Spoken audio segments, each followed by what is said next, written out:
பாலும் தெளிதேனும் பாகும் பருப்பும் இவை நான்கும் கலந்துனக்கு நான் தருவேன். கோலம் செய் துங்கக் கரிமுகத்து தூமணியே, நீ எனக்கு சங்கத் தமிழ் மூன்றும் தா. சிவாய நம. மாணிக்கவாசகப் பெருந்தகை தாம் பெற்ற பேரனுபவத்தை தொடர்ந்து பாடுகிறார். பரமானந்த பழங்கடல் அதுவே, கருமாமுகிலின் தோன்றி திரு ஆர் பெருந்துறை வரையில் ஏறி திருத்தகு மின் ஒளி திசை திசை விரிய அப்படின்னு பாடுறார். அப்படின்னா நான் கண்டேன் அல்லவா, சாட்சாத் குருவாக தோன்றிய சிவபெருமானை கண்டேன் அல்லவா, நான் அவரோட சேவடியை கண்டேன் அல்லவா, அவர்கிட்ட வணங்கி அவருடைய ஞான உபதேசத்தை பெற்றேனே, அது எப்படி இருந்தது தெரியுமா? பரமானந்த பழம் கடலாக இருந்தது. சும்மா சாதாரண ஆனந்தம் இல்லை, பரமானந்தம். அதுவும் அது எப்படி இருந்தது? பழம் கடலாக இருந்தது. அதை நான் இப்படி அப்படின்னு சொல்ல முடியல. ஏதாவது ஒரு உறுப்பு ஒரு குணம் அப்படின்னா நான் சொல்லலாம். அது அப்படியே மொத்த பேரானந்த அனுபவமாக இருந்தது. அப்படியே கடலாக இருந்தது. பொதுவாக கடலில் என்ன நடக்கும், நம்மளுடைய வாழ்க்கையில் அன்றாட வாழ்க்கையில் பார்க்குற நிகழ்ச்சி என்ன அப்படின்னு சொன்னால், ஒரு நேச்சுரல் ப்ராசஸ் என்ன அப்படின்னு நம்ம கவனித்தோன்னா, கடல்லேருந்து சின்ன சின்ன துளிகளை மேலே எடுத்துகிட்டு போகும். மேகமாக மாறி மேலே போய் மேகங்கள்லாம் ஒன்றா சேரும்.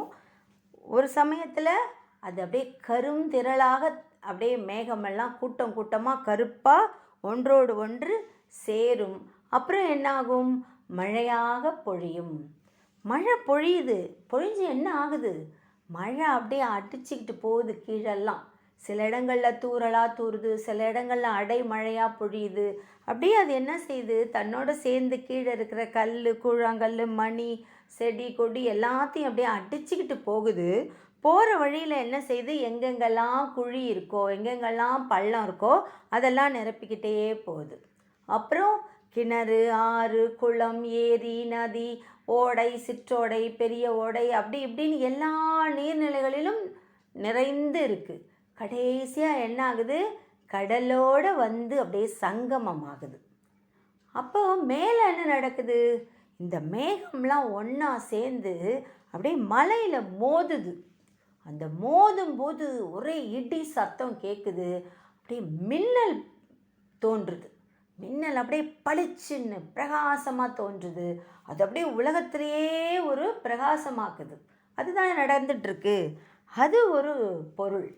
இன்னொன்று என்ன அப்படின்னா, இந்த மாணிக்கவாசக பெருந்தகைக்கு சுயமாக ஒரு அனுபவம் கிடைச்சிது. எந்த அனுபவம்? இறைவனின் காட்சி கிடைச்சது. அது எனக்கு எப்படி இருந்தது தெரியுமா? அப்படியே அழகான திருப்பெருந்துறையில் தோன்றினார். அப்படியே தோன்றி என்ன செஞ்சார்? அவர் அப்படியே வந்து இந்த கருமாமுகில் தான் சிவபெருமான். அவர் அங்கேருந்து தோன்றாரு. கீழே இருந்ததெல்லாம் மனிதர்கள், அடியார்கள், பக்தர்கள் எல்லாம். அதில் அப்படியே சில துளிகளை எடுத்துக்கிட்டு மேலே போகிறாரு. போய் அப்படியே மேகமாக அப்படியே தோன்றி எங்களுக்கு அருட்கடலை பொழிந்தார். மழை பொழிகிறார். அது என்ன மழை? அருள் மழை, கருணை மழை அப்படியே பொழிகிறாரா. அந்த நேரத்தில் இந்த அறிவு மழை, இந்த ஞானம், இந்த கருணை எல்லாம் சேர்ந்து வந்துக்கிட்டே இருக்கா. அது என்ன ஆகுது? எல்லா இடத்துலையும் 4 திசையிலையும் பரவுற மாதிரி அப்படியே ஞான ஒளி பரவுது. அங்கே இயற்கையில் மின்னல் வருது இல்லையா, ஆனால் இங்கே இறைவனே கொடுக்குறாரே. அது எப்படி இருக்குது? ஞான ஒளியாக இருக்குது.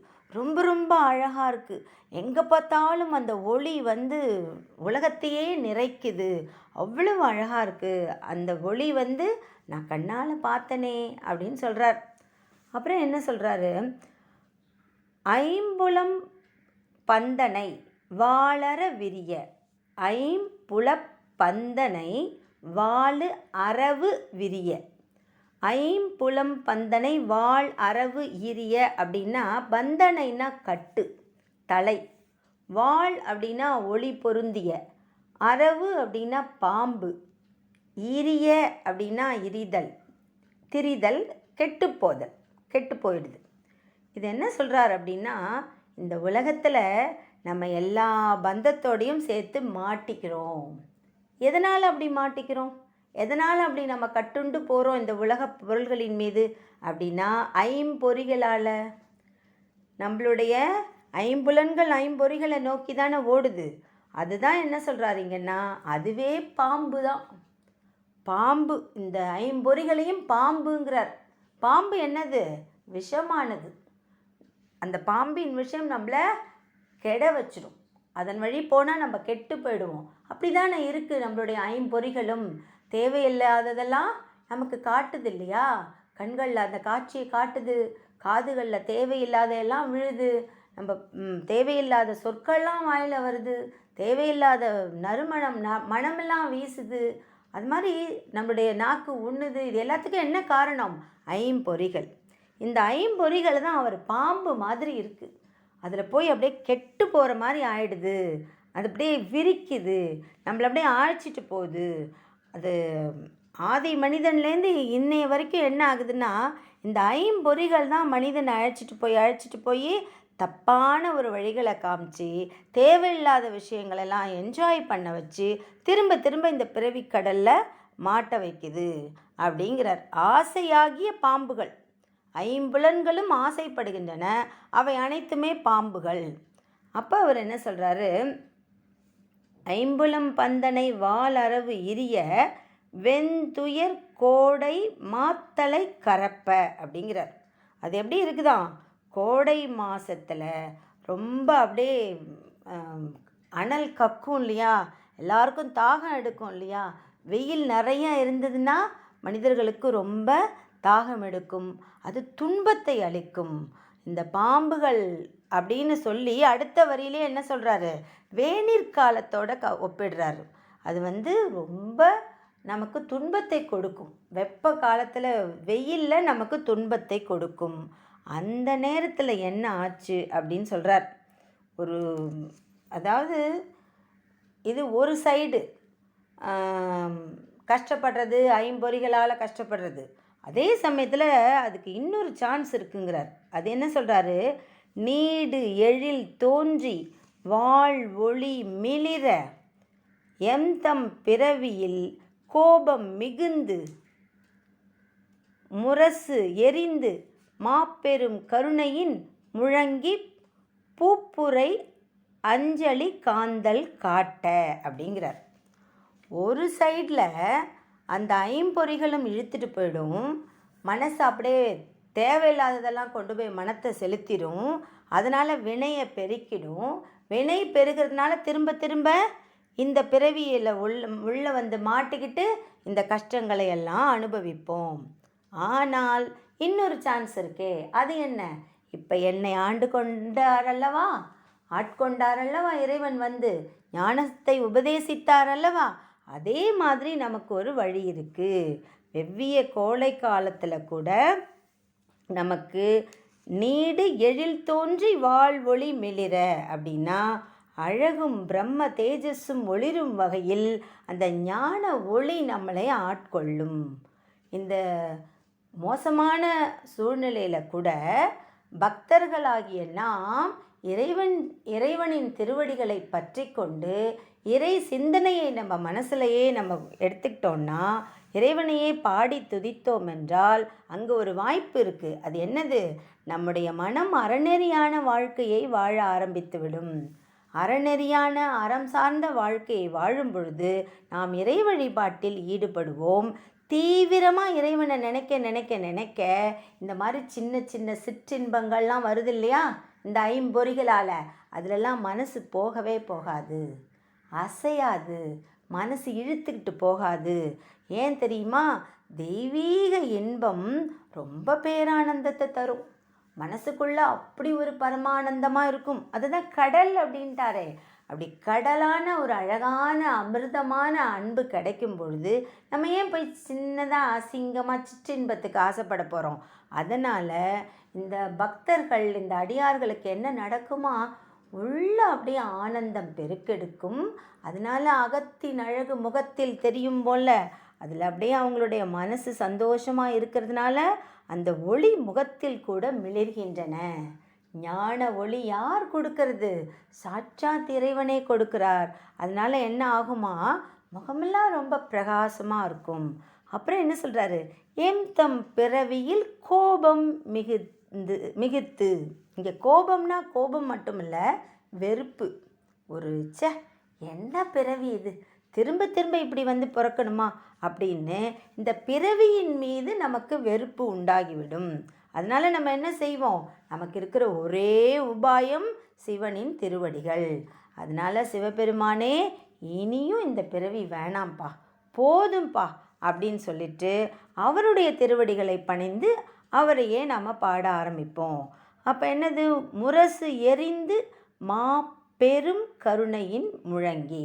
அந்த மாதிரி நம்ம வந்து முரசுன்னா அப்படி முரசு அடிக்கிறது, பறையால் அடித்து சத்தம் கொடுக்கறது, சவுண்டு வர்றது, அதை அடித்து நம்ம என்ன பண்ணுவோம், இறைவா பெரும் கடலே ஆனந்த கூத்தனே நீ வந்து என்னை ஆட்கொள்ள அப்படின்னு நாம் கெஞ்சி அவரை கேட்கும் பொழுது அவர் என்ன செய்வாராம், உலகத்துக்கே தெரிகிற மாதிரி பறையடித்து நேராக திருப்பெருந்துறை வந்துட்டார். ஒன்றும் ஒளிஞ்சிக்கிட்டு தெரியாமலாம் வந்து ரகசியமாலாம் பண்ணலையே, அப்படியே ஒளியாக நேராக வந்து உட்கார்ந்தாரு. அது நான் பாட்டுக்கு போயிட்டே இருந்தேன், ஹரஹர ஹரஹரன்னு அப்படி சத்தத்தை வேற கொடுத்து என்னை அப்படியே காந்தம் மாதிரி ஈர்த்து உட்காந்து பறை அடித்து என்னை அப்படியே பயங்கரமாக எல்லாருக்கும் தெரிகிற மாதிரிலாம் ஆட்கொண்டாரு. அங்கே ஒன்றும் ரகசியமே இல்லையே. அதே மாதிரி அனைவரையும் ஆட்கொள்ளுவார்.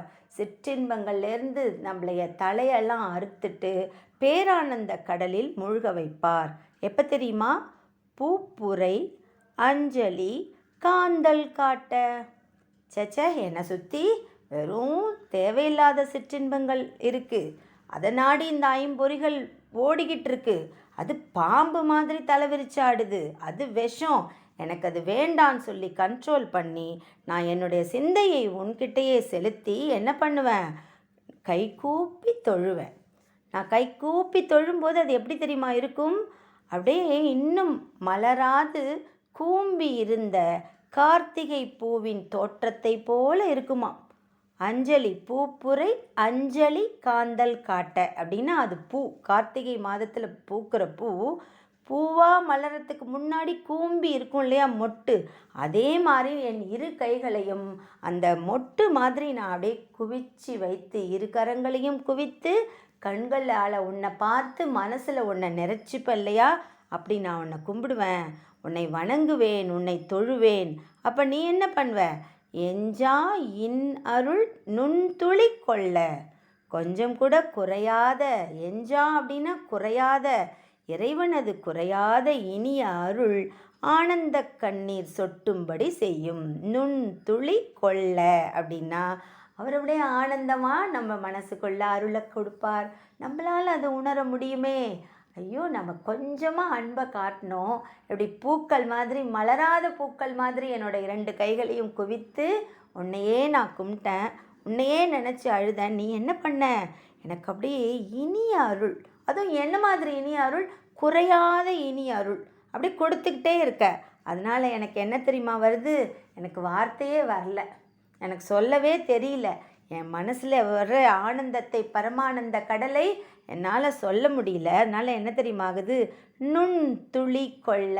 ஐயோ ஆண்டவா, என்னோட கண்களில் ஆனந்த கண்ணீர் சொட்டுது, வேறு எப்படி சொல்வேன் நான் என்னோட அன்பை, நான் வேறு எப்படி சொல்வேன். வள்ளுவ பெருந்தகை சொல்வார் இல்லையா, அன்பிற்கும் உண்டோ அடைக்கும் தாழ் அப்படிம்பார். வேறு ஒன்றுமே நம்மளால் சொல்ல முடியாது. நம்மளுடைய வார்த்தைகளை தாண்டி அனுபவம் என்ன செய்யும், நம் கண்களில் ஆனந்த கண்ணீரை சுரக்கச் செய்யும். அப்படி ஒரு அனுபவம் எனக்கு வரும். செம் சுடர் வெள்ளம் திசை திசை தெவிட்ட வரை அப்படிங்கிறார். அது எப்படி இருக்குது, மலை மேலே ஒரு விளக்கு வச்சா என்ன ஆகும், எல்லா இடத்திலும் உலகத்துக்கு பூரா வெளிச்சம் காட்டும். சொல்கிறோம் இல்லையா, குடத்தில் இட்ட விளக்காக இருக்காத குன்றில் இட்ட விளக்காக இருக்கணும்னு. இறைவன் அல்லவா, அதனால் அவரது எப்படி இருக்குது, மலை மேலே வைத்த விளக்கு மாதிரி இருக்குது. அதனால் இறைவனுடைய அந்த சிகப்பான ஒளியான ஞான பிரகாசம் எல்லா இடங்களிலும் திசைகளிலும் திகழ்ந்தது அப்படிங்கிறார். அப்போ அவர் என்ன சொல்கிறாருன்னா, கேதம் குட்ட கை அற ஓங்கி, இப்படி ஞான ஒளி உலகமெல்லாம் பரவுது இல்லையா? கேதம்னா துக்கம், குட்டம்னா சிறுமை. என்கிட்ட நிறைய சிறுமை இருந்தது. அந்த சிறிய செயல்களால் சில சமயம் நான் வருத்தப்பட்டிருக்கேன், கஷ்டப்பட்டிருக்கேன். ஆனால் உன்னுடைய ஞான ஒளி பரவினதுனால இந்த சிறுமையெல்லாம் செயலற்று போச்சு. இந்த சிற்றின்பங்கள்லாம் நாட்டமே போகலை, துன்பமே வரல. சிற்றின்பத்துக்கு போனால் தானே நமக்கு துன்பம் வரும். இதெல்லாம் செயலற்று போயிடுத்து. ஏன்னா உன்னுடைய ஒளியால் அது என்ன ஆயிடுத்து? பேரின்பமாக ஓங்கியது. எனக்கு பேரானந்தம் ஏற்பட்டது. இறைவா, உன்னுடைய அருளையும் ஞானத்தையும் நீ எனக்கு அப்படியே பொழிந்தாய். அதனால் சிற்றின்பங்களால் ஏற்படும் துன்பங்கள்லாம் ஒன்றுமே இல்லை. இனிமே எனக்கு இருக்கிறதெல்லாம் ஒன்றே ஒன்று தான். என்னது அது? பேரின்பமே, பேரானந்தமே அப்படின்னு சொல்லிட்டு இன்னும் ஒரு விஷயத்தை நமக்கு சொல்கிறார். என்ன சொல்கிறாருன்னா, இரு முச்சமயத்து ஒரு பேய் தேரினை நீர் நசை தர வரும் நெடும் கண் மான் கணம் தவம் பெரும் வாயிடை பருகி தளர்வொடும் அவம் பெரும் தாபம் நீங்காது அசைந்தனை. இரு முச்சமயத்து அப்படின்னா 2 3 6 6 சமயங்களில் அப்படிங்கிறார். இங்கே என்ன சொல்கிறாருன்னா, வேறு சமயங்களில் போய் ஈடுபட்டாங்கல்ல மக்கள், நிறைய பேர் வேறு சமயங்களில் ஈடுபட்டிருப்பாங்க இல்லையா? அந்த மாதிரி இருமுச்சமயத்து மற்ற சமயங்கள்லாம் ஃபாலோ பண்ணவங்க இன்பம் கிடைக்கும், பேரானந்த அடையலான்னு நிறைய சமயங்களில் சேர்றாங்க இல்லையா? அதை தான் அவர் இரு முச்சமயம்ங்கிறார். இரு முச் அப்படின்னா 3, 2 3, 3 6. அதனால் அந்த 6 சமயங்கள், நாதாந்தம், வேதாந்தம், சித்தாந்தம், ஷடாந்தம், கலாந்தம், போதாந்தம் அப்படின்னு பல வகை சமயங்களில் 6 சமயங்களில் போய் பக்தர்கள் ஈடுபட்டாங்க. எதுக்காக? இறைவனை துதிக்கலாம் அப்படின்னு நினச்சி போனாங்க. ஆனால் அவங்களுக்கு என்ன தெரியுமா நடந்தது? அவங்களுக்கு என்ன அனுபவம் கிடச்சிது தெரியுமா? 6 சமயங்களையும் போகும்போது ஒரு பேய் தேரினை அப்படின்னா, பேய் தேர் அப்படின்னா அங்கே என்ன சொல்கிறாங்கன்னா காணல் நீருங்கிறாங்க. நீர் நசை தர வரும் அப்படின்னா நீர் வேர்க்கை உண்டாகி வருகிற. நெடுங்கண் மான் கணம் அப்படின்னா நீண்ட கண்களையுடைய மான் கூட்டம். இங்கே நமக்கு ஒரு உருவகம் காட்டுறார். மான் கூட்டங்கள் இருக்குது. அந்த மான் கூட்டங்கள், இந்த மான்களோட கண்கள் அப்படியே நெடும் கண்களாக இருக்குது. அந்த மான் கூட்டங்களுக்கு தண்ணி தாகம் எடுக்குது. தண்ணி தாகம் எடுக்குது அப்படின்னோடனே அங்கே அப்படியே கண்ணுக்கு தண்ணி தெரியுது. ஆஹா, கண்ணுக்கு தெரியுது அப்படின்னு சொல்லிட்டு தன்னுடைய பெருவாயிடை, தன்னோட பெரிய வாயை அப்படியே திறக்குதான் அந்த மான். எதுக்காக? அந்த தண்ணியை குடிக்கிறதுக்காக. அப்படி கிட்ட போய் வாய் வச்சா அங்கே தண்ணியே இல்லையே. என்ன இருந்தது? காணல் நீராக அது மறைந்து போய்விட்டது. இந்த மான்கள்லாம் தண்ணி தாகத்தில் வேட்கையில் கஷ்டப்பட்டுட்டு இருக்கும்போது தண்ணி ஓடுறது கண்ணுக்கு தெரியுது. ஓடி போய் இந்த மான்கள் அப்படியே தாகத்தோட வாயை அப்படியே விரித்து வைக்கும்போது அங்கே தண்ணியே இல்லை, காணல் நீராக அது மறைந்து விட்டது. இதுதான் அவர் என்ன சொல்கிறாரு? மற்ற சமயங்களின் மூலமாக மக்கள், அடியார்கள் இறைவனை அடைவதற்கு போய் முயற்சி பண்ணுறாங்க. ஆனால் அவங்களுக்கு இந்த அனுபவம் கிடைக்கலையே. எப்படி இந்த மான்களுக்கு, தாகத்தோடு போகிற மான்களுக்கு நீர் இருக்கிற மாதிரி காட்டி ஆனால் கிட்டக்க போய் வாய் வைக்கும்பொழுது அந்த தாகம் தீரவில்லை. அது வெறும் அங்கே தண்ணியே இல்லை, காணல் நீராக மறைந்து போனது. அந்த மாதிரியெல்லாம் ஏமாற்றங்கள் ஏற்பட்டது பல பேருக்கு. ஏன்னா அவங்க அந்த 6 வகை சமயங்களை நோக்கி போனாங்க. நாம் நல்ல காலம் என்ன ஆனோம்? இங்கே வந்துட்டோம்.